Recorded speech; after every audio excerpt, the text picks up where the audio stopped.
What we want to do is have a solid warm-up that makes sure it hits everything. In order to have a good warm-up, we need to make sure that we do 6 hip principles, so we've moved our hips fully. We need to make sure that we have opened our upper back so there's no restrictions with how the shoulders move, nothing feels impinged, and we need to make sure that we're activating the core as well. This ensures that there's no blockages with how things are moving, you get the best muscle activation for your workout, and you will actually then have a more productive session. So first thing we want to do is we'll get stuck into the hip flexors. So everyone knows we've got tight hip flexors. It makes your glutes not work as well as they should do, and it hinders your squatting movements. So first thing we want to do is just rock forwards and backwards like this. Keeping the breathing nice and relaxed. And we're rocking in and out in stretches. So a lot of people say, oh, you shouldn't stretch before your warm-ups and things like that, but you want to actually move through the joints' ranges of motion so that everything has been greased essentially and moves well. So just a couple of reps forwards and backwards, and then swap sides, and we go through the other side.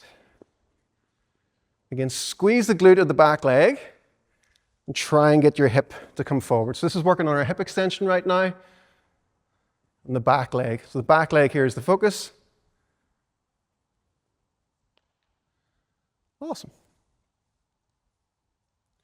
Now, if that feels okay for you, stick with that one. So we'll go back to the first leg. If it felt easy peasy and you feel like you've got pretty good balance, you can try and grab on to the back leg. So this is a couch stretch variation, and this is to hit the hip flexors of the back leg. If it feels too much, just keep the foot down and keep with the rocking forwards and backwards. Absolutely fine. So it's better that you pick a position that you can get time in and actually wiggle in rather than going, oh, and then that's you done, as you got to spend time in the position. Awesome. Then the other side, if you can get that back leg, lift it up, and pull it in. Squeeze the glute. Nice.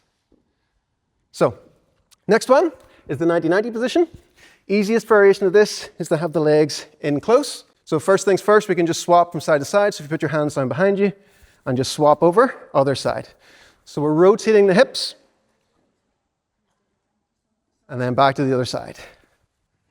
Lovely. And back to the other side. Good. So rotating the hips, we're working on our external rotation and our internal rotation of the hips. So we've covered extension, internal and external rotation. If that all feels okay, you can start to go a bit wider, and this starts to go to the full 90-90 position.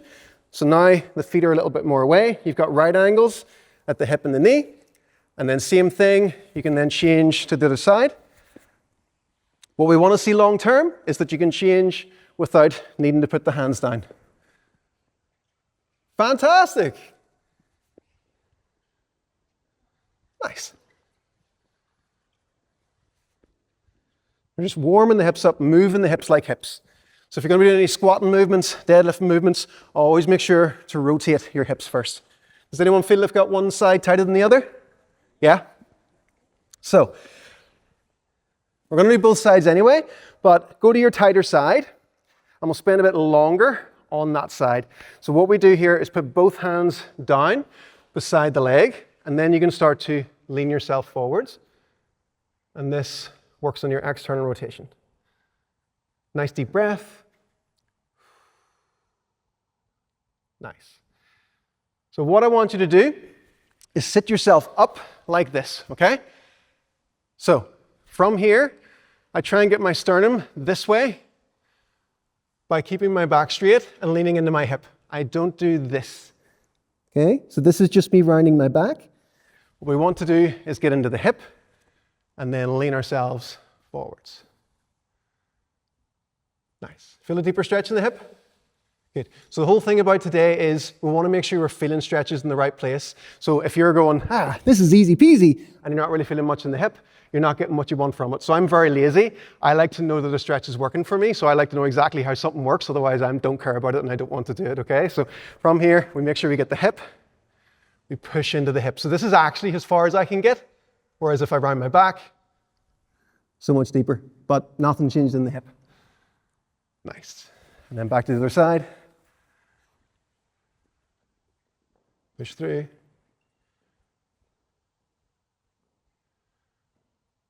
Good. Awesome.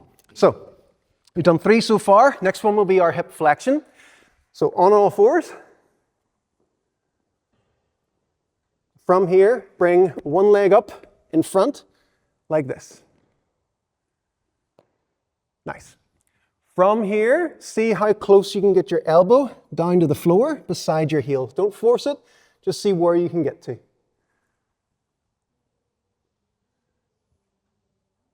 Good. If it feels quite stiff, you can have a little bit of a wiggle side to side, like this.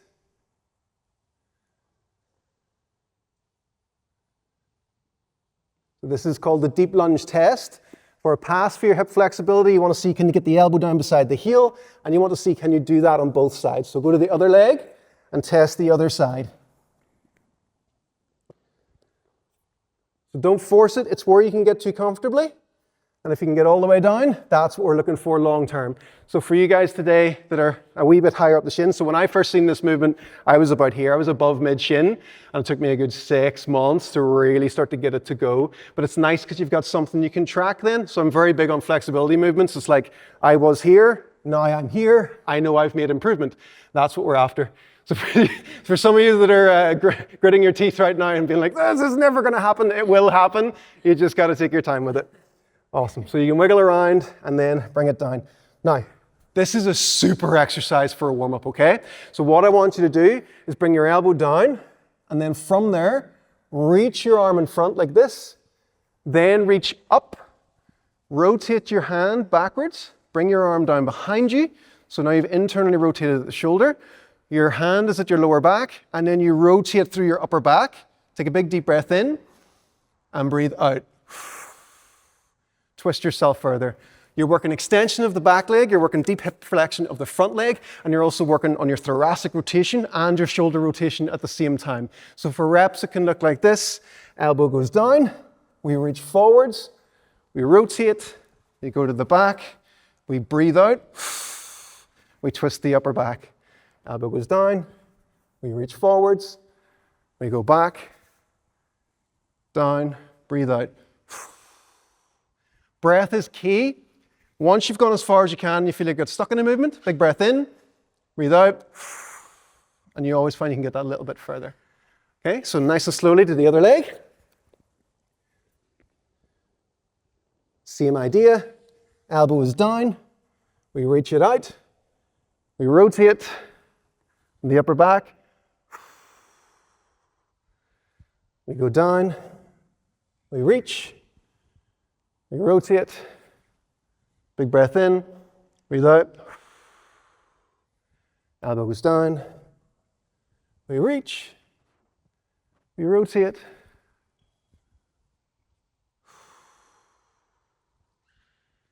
nice. The more you practice these movements, the faster you'll get at opening up the range of motion, and 3 reps is absolutely plenty. So this is taking us a wee bit longer because I'm talking through the movements, but you can pretty much get all this stuff done in around 5 minutes, okay?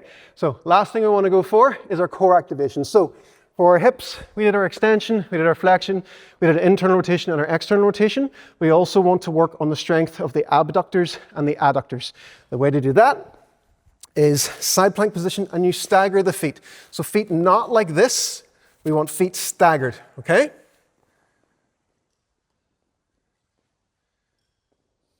Good. For the guys with the hip replacement and the pin in the hip, just be cautious with this one. Take your time. If you don't feel like lifting the hips off, that's okay, okay? So first thing we want to do is get tension in the obliques. So there's no point in us just lifting our hips up and leaning in our shoulder. We want to make sure we're pressing down here and squeezing. So you should feel here first, okay? Press through the top leg so you feel your leg shake. Press through the bottom leg so you feel your leg shake, okay? So we haven't even lifted the hips off. You should be shaking here. Everyone got that? Yeah? You should feel like you're like that. So relax yourself again completely. Chill out. And then back up. This is me just sexy Tom. Okay? This is me putting a bit of effort into it, Tom. I press down, I squeeze, I press, I'm shaking. You getting that now? Feeling the shakes? So you haven't lifted off yet, you should be feeling the shakes. Good, awesome. Then keep the shakes and bring yourself up into the position. And it'll be the worst side plank you've ever done in your life. Good. Just feel that? So you should have a bit of tension in this leg. You should have a bit of tension in the back leg. And you should have loads of tension here. Good. See that breathing? Perfect. When you hear yourself breathing, like that, absolutely perfect. That's what we want. And then back down. Relax. Awesome. So do you feel a difference there? So for any of you guys that could just kind of hold a side plank all day, like this is easy peasy. I could chill out, you know, brush my hair, have some cereal, you know. But when you actually press in and get the tension going, that's more like our lifts. That's what we want for tension. And that's what your spine wants to feel safe as well. If you don't put tension into your planks, you don't get anything from them. So other side. So sexy Tom. And then switch it on. Press down, squeeze, tension in that leg, tension in that leg. Get the shakes first. Feel that tension. And then slowly lift up. Everything's shaking, you got it right. Nice. And relax. Lovely. So you can feel there 10 seconds with everything going like that. Big difference. And that's more relatable to our lifts and making us strong as well. Cool. So that's us pretty much warmed up for full body.